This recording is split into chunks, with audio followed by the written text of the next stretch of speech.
اسی طریقے سے ملک پاکستان کے لیے جو لوگ بیرون ملک میں بیٹھے ہوئے ہیں، پاکستانی عوام جو لوگ اس مزاج کو نہیں سمجھتے ہیں، وہ نہیں جانتے ہیں کہ بیرون ملک میں بیٹھے ہوئے بھی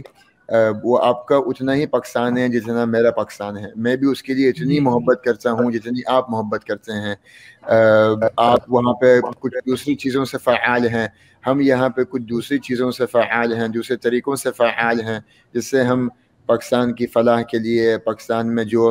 لیس پریولیج لوگ ہیں یا لیس فارچونیٹ لوگ ہیں، یا مالی اعتبار سے کسی بھی اعتبار سے جو لوگ کم ہیں، یہاں پہ ان کی جو ہے نا وہ کروڑوں روپوں میں ان کی امداد ہوتی ہے، بنا کسی مذہبی تفرقے کے، بنا کسی کلر کے، بنا کسی زبان کے۔ کوئی بھی ہمارے پاس آ جائے اور کہے کہ بھائی ہم پاکستان میں یہ کام کر رہے ہیں۔ ابھی میرے آنے سے پہلے تھوڑی دیر پہلے آپ کے پاس ہمایوں جمشید صاحب آپ کے پاس جو ہے وہ تھے، آن لائن تھے۔ یہ 2 سال پہلے ہمارے پاس آئے اور کہا کہ بھائی ہم جو ہے وہ چھر میں کیا نام ہے ایک فنڈ ریزنگ کر رہے ہیں، ہم لوگ چھر میں ہم لوگ واٹر پلانٹ لگانا چاہتے ہیں۔ کوئی تقریباً کوئی 2-2.5 کروڑ روپے الحمدللہ جمع کر کے ہم نے ان لوگ کو دیا۔ کوئی بھی آ جائے تو ہم تنقید نہیں کرتے اور کوشش کرتے ہیں کہ بھائی ان کو ہم سپورٹ ضرور کریں۔ ہم اگر مالی اعتبار سے کسی کو سپورٹ نہیں کر سکتے، جسمانی اعتبار سے کسی کو سپورٹ نہیں کرتے، پاکستان میں ہر چھوٹا بڑا آدمی جو بھی اچھا کام کر رہا ہے، چاہے وہ مذہب کے اعتبار سے ہو، چاہے وہ سماجی اعتبار سے ہو، ہمیں اپنے الفاظوں سے ایٹ لیسٹ اپنے فیس بک میں 2 لفظ بول کے، دو وربلی ان کے سامنے جا کے 2 الفاظ اگر ہم اچھے بول دیں تو بہت زیادہ حوصلہ افزائی ہو سکتی ہے۔ افسوس کے ساتھ ہمارے غصے میں اور ہمارے اپنے آپ کو عقل کل سمجھنے میں، اگر ہم عالم دین ہیں یا اگر ہم مسجد کے امام ہیں یا ہم کسی بھی اعتبار سے دنیاوی کوئی اثر رسوخ رکھتے ہیں یا کوئی وقوقہ رکھتے ہیں، تو ہم نے اپنے آپ کو اتنا کامل اور مکمل سمجھ لیا ہے کہ اپنے سے نیچے جو ہے وہ ہر آدمی حقیر ہے، ہم سے بہتر کوئی نہیں ہے۔ اور اگر ہم 5 نمازیں پڑھ لیتے ہیں، اگر ہم ہر سال حج کر لیتے ہیں، اگر ہم زیادہ زکوٰۃ دے دیتے ہیں تو ہم زیادہ بہتر ہیں۔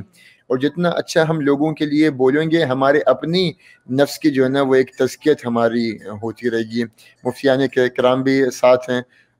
مولانا روشن دین صاحب بھی ہیں، تو میں زیادہ لمبی بات نہیں کروں گا یہاں پہ۔ مجھے نہیں پتا وقت کتنا ہے میرے پاس،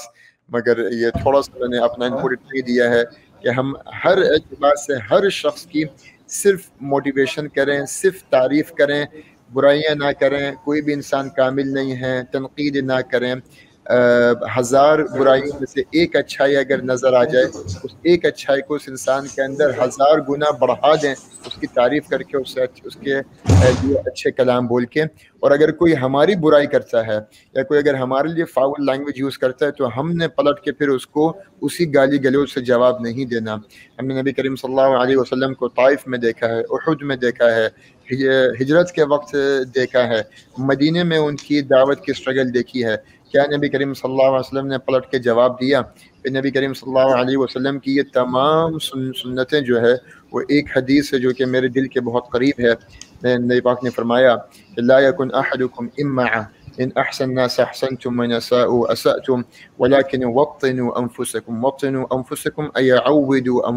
انفسكم ان احسن الناس ان تحسنوا وان اساءوا ان تجتنبوا اساءتهم۔ اس کا مفہوم یہ ہے کہ تم میں سے کوئی امعا نہ ہو۔ نبی پاک نے فرمایا کہ امعا وہ لوگ ہیں جب کوئی تمہارے ساتھ اچھا کرے تو تم بھی اچھا کرتے ہو، تمہارے ساتھ کوئی برا کرے تو تم بھی برا کرتے ہو، مگر وطنوا انفسکم ای عودوا انفسکم، اپنی یہ عادت بنا لو، اپنی یہ کامن پریکٹس بنا لو، اپنی یہ ریگولر روٹین بنا لو۔ ان احسن الناس ان تحسنوا، اگر کوئی تمہارے ساتھ اچھا کرے تم اس کے ساتھ لازمی اچھا کرو، اور اگر کوئی تمہارے ساتھ برا کرے تم نے کبھی پلٹ کے اس کے ساتھ برا نہیں کرنا، تم نے کبھی اس کے ساتھ جو ہے نا وہ کوئی بد کلامی نہیں کرنی، کوئی فاول لینگویج یوز نہیں کرنی۔